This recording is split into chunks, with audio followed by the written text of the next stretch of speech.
Hey everybody, welcome back to my channel, The Aussie Sports Fan. Today we'll be doing a bit of a two-part video. So first up, obviously the NBA trade deadline finished probably, I think it was 2 days ago.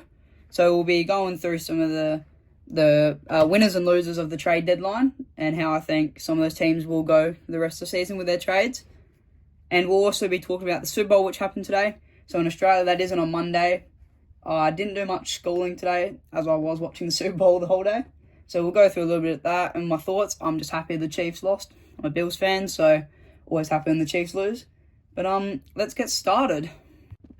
Okay, so the 4 teams I'll be talking about for the winner section will include the Raptors, the Lakers, the Spurs, and the Cavs. First, I'll talk about the Lakers. Obviously, they are my favourite team. So they were meant to make 2 trades. So obviously the Luka Doncic trade, which I covered on my channel in my previous video. And there was the trade where they acquired Mark Williams from the Hornets for Dalton Knecht, Cam Reddish, their 2031 first and a 2030 pick swap. That would have been a very good deal for him. Getting I think he's got a 9'9" reach. So that makes him the biggest reach in the league. So he's a perfect lob threat for Luka. You didn't really have to give up too much. Obviously, Knecht is a lot to give up, but because he's your young piece, but Williams was younger. But that didn't happen anymore. It got rescinded due to Mark Williams failing a physical. So the Lakers said that there was injury concerns, which the Hornets had not previously told them about, and that's why they sent the trade back. So I still think the Lakers had a successful trade period. Getting Luka, I won't talk too much about getting Luka because I did in my previous video. If you want to watch that, I'll put it in the description. But I think they still are very big winners getting Luka, and how I think they can go better from here. They don't have a big man after the Mark Williams trade not going through. So you're stuck with Jackson Hayes, who, mind you, didn't play terrible the other night against the Pacers. But if you're looking to contend, you definitely need another center because your other options are not very good. So there was a couple players off the buyout market I think they definitely could sign. So let me have a look. There was a couple off the top of my head. Available players. So one of them was Moses Brown. He wasn't playing too bad. He was with the Clippers previously. I don't think he's played in a while, but he was good with the Clippers last year, and I think he is definitely a good option. He is younger, so if they do want to bring in someone, he is definitely someone they can. He's not bad on the boards. You got Mo Bamba, who has previously played with the Lakers, averaging about 4 and 4. With this center position, you're not going to find someone incredible. You just need someone who's going to come in, do a solid job. You just want them to grab maybe 7-8 boards. They don't need a score. You got your scoring options. Obviously, we saw Austin Reeves put up 45. Just need someone who's going to score, which, is going to grab rebounds, which you definitely can find. So Mo Bamba's definitely bad with that because he isn't too bad with his defense either. And the last one got traded to the Thunder and then got released. Got bought out. Daniel Tice. I think he is a good role player as a center. Obviously, as your starting center, it's not the greatest, but we can live with that in the offseason. You go get another center. I think that's a little bit on the Lakers. The next team I'll be talking about as winners is the Cleveland Cavaliers. So they only made the one trade this offseason, which was a trade with the Hawks for DeAndre Hunter. So they gave up Karis LeVert, Georges Niang, 3 second-round picks, and 2 pick swaps. So the reason I think this trade was so good for them is they were in desperate help of a wing. Their wing depth was not very good. With pretty much, you got Max Strus who can kind of play that position, but there was not a lot there previously.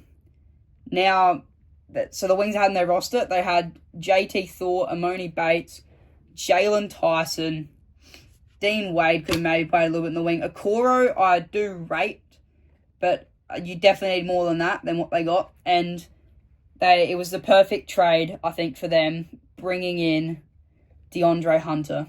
They've got backup guards they can play, so trading Caris LeVert wasn't really too bad for him. He's a good player, but it's not the end of the world for him.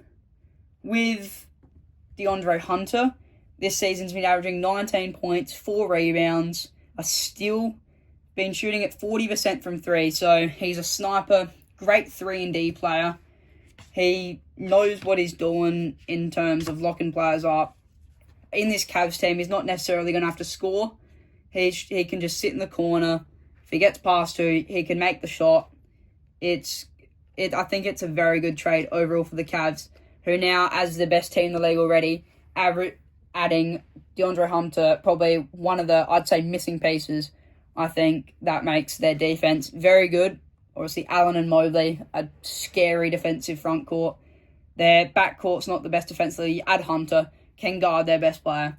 I think it's A+ for the Cavs just based on that, and I think it really does boost their championship odds for this year. So for the next trade, I will be talking about the Raptors trade. So it was a 3-team deal. Not 3-team deal, 3-player deal. So the Raptors got Brandon Ingram for Bruce Brown, Kelly Olynyk, first-round pick, and a second-round pick. So I don't think the trade was terrible for the Pelicans. They could have probably got more, but it's not the worst thing in the world. Bruce Brown, the Raptors did sign him 2 years ago, I want to say. Been averaging 8 points, 4 rebounds, 2 assists, and a steal. 30% 3-point percentage, 40% from the field. It's nothing much, really. They are a younger team, and he is 28, so it doesn't really help him having him in the roster. Kelly Olynyk's always going to be a solid backup, giving you decent numbers. But the thing I do like about the trade is they've given Scotty Barnes someone else to play with, someone who is a previous All-Star. He's the most improved player. He currently is averaging 23 points, 6 rebounds, 5 assists, a steal, and half a block on 47% from the field, 37% from 3. So they are obviously a rebuilding team, the Raptors, so it will boost them a bit. They're still going to be a lottery team. They're still not great, but when now you've added Brandon Ingram into your team, who's going to give you a lot more defensive attention, it allows Scotty Barnes to be open now. He's going to get a real shot playing with another great player to fully show what he can do when he's got help. You got RJ Barrett, who's young. You got Grady Dick up and coming. You got Emmanuel Quickley still young. I think this team, couple years, everyone's fully developed. They can maybe sign a couple people in free agency. They probably do need some forward help still. But you got as a backup, you don't really have any backups, but maybe another guard or two. But I think this Raptors team can go really well in the next couple years if these Grady Dicks can develop and just play how we've seen them play in some stretches this season. I think overall they're currently 16-37. With this Brandon Ingram trade, I wouldn't be surprised if we see him get up to maybe 30 wins this year. I think he really does help him a lot. And he's probably the cheapest superstar they could have got, which is going to greatly benefit them.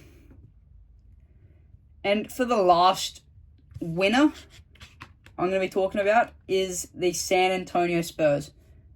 They had their blockbuster trade with the Kings and the Bulls. So they got De'Aaron Fox and Jordan McLaughlin, and really, they did not have to give up a lot. They gave up... Who did they give up? They gave up City Sissoko. So they got Zach Collins, Trey Jones to the Bulls, and the Bulls first back, which I will talk about that later, about that first, and why that does not mean anything. And then they also gave up 3 seconds and 3 first-round picks, which one's a Hornets pick, which is think it was either top 10 or lottery protected, which will hit. So the Kings won't get that pick. It'll go back to the Hornets. You got the 2027 Spurs pick, and now they've got De'Aaron Fox.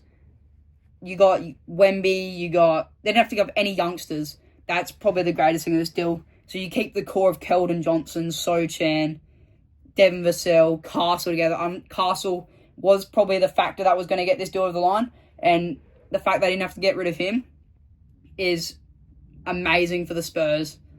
So the only pick that is worth something is the 2031 first round pick, the Timberwolves pick.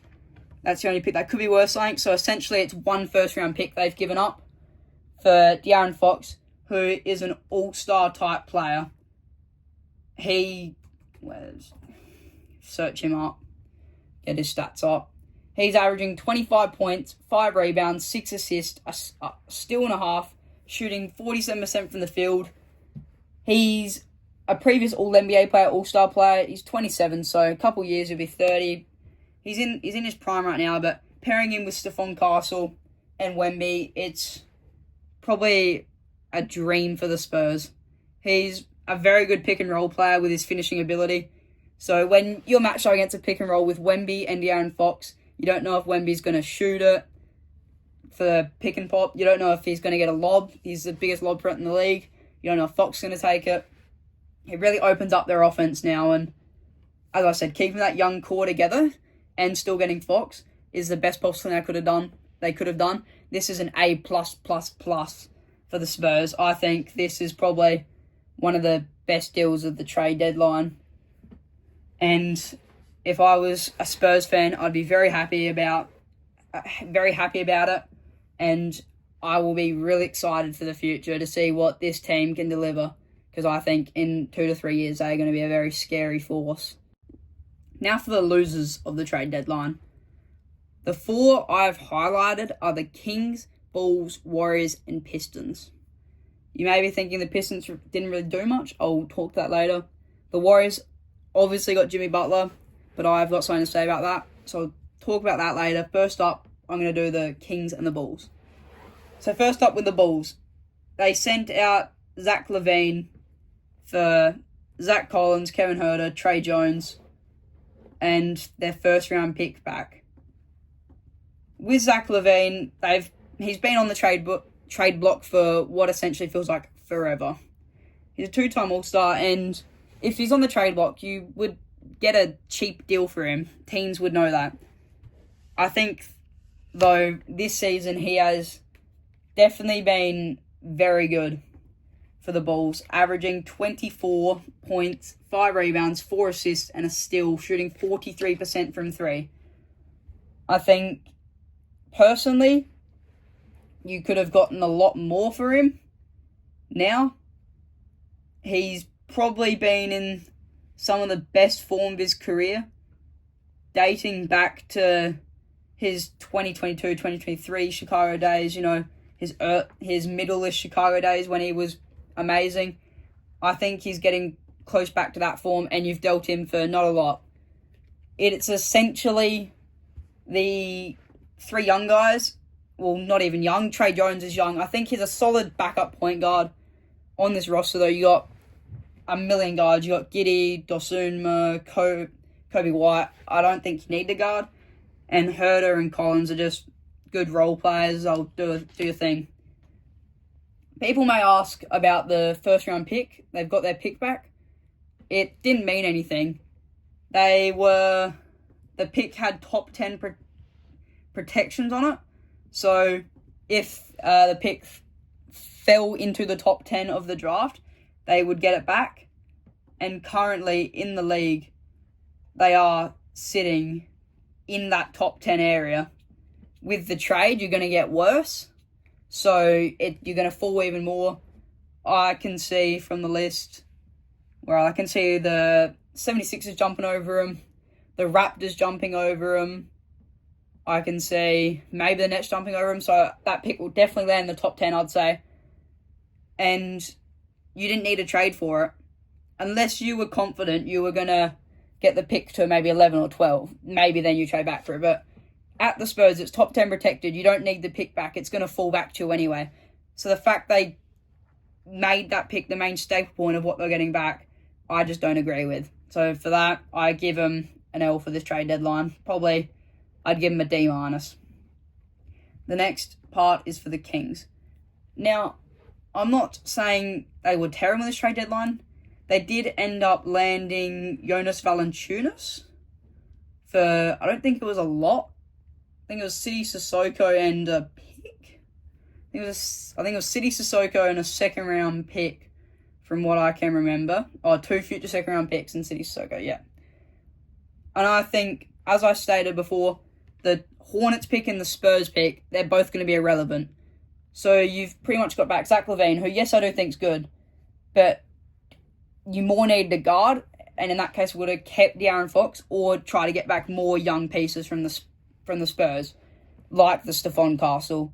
Even if you get Johnson or Vassell, they're still young. They can develop in your system, playing around the stars now, and get better.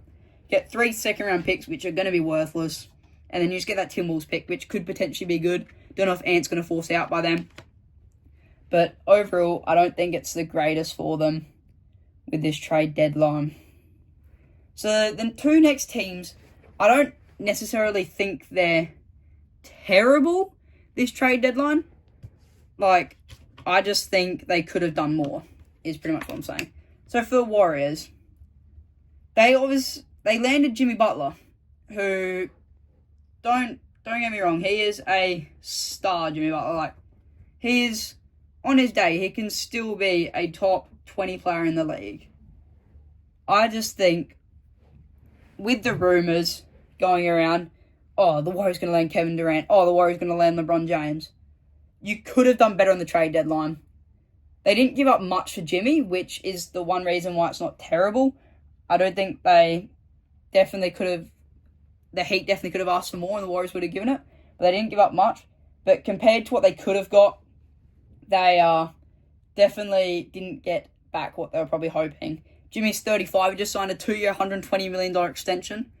So you're really hoping he can play good with Steph and help them lead to another finals appearance championship. But I just don't see that happening.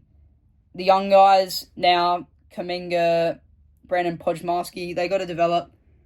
We'll see how they develop. They could be a sneaky chance, but I just don't think it's going to go good for them. So Jimmy's averaging 17 points, 5 rebounds, 5 assists, and a steal, shooting 35% from 3, 55% from field. So it's not essentially terrible. You do give up Andrew Wiggins, Carl Anderson. You give up your protected first-round pick. And that's pretty much it. You got Lindy Waters and Schroeder as well. So it's not terrible. You didn't really give up that much. But I do think, based on what they could have done with this trade deadline, they definitely should have been more active than just this. I think they will get into the play-in. They currently sit... Let me get the Western Conference.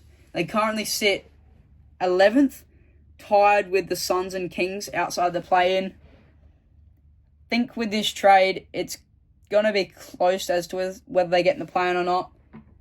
I don't know if they're good enough for it. We'll see. Hopefully they prove me wrong, but just don't think it's going to work out. And the last team I'm going to be talking about as losers is the Detroit Pistons. Now, in no way was their trade deadline bad. They didn't make many deals. They were involved in the Jimmy Butler one, where they did get Dennis Schroeder and Lindy Waters.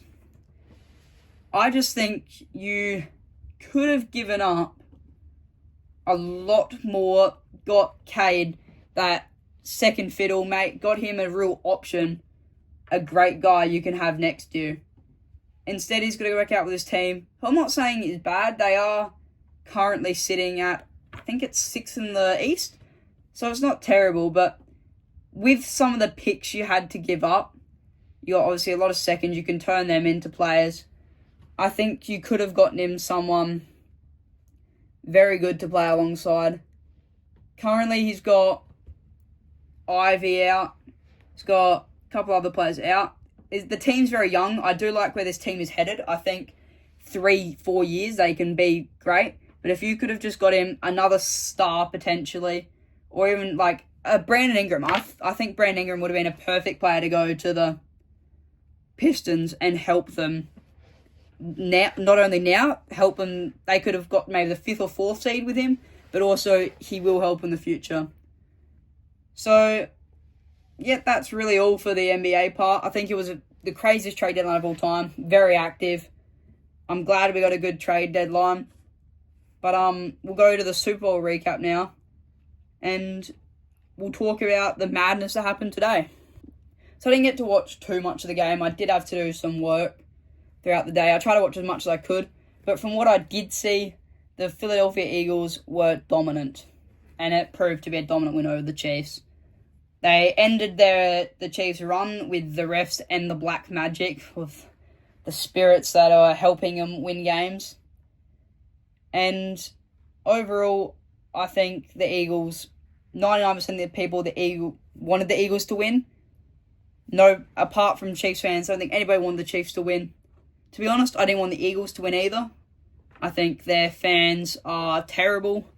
I think they're the worst group of fans in the league just for the amount of chaos they cause everything they do. So if the game had got called off, I probably would have been very happy. But let's go on in a little review of the game. So we've got the stats up here. First up, we'll talk about the Chiefs and really what happened with this game. Their offensive line today was absolutely terrible.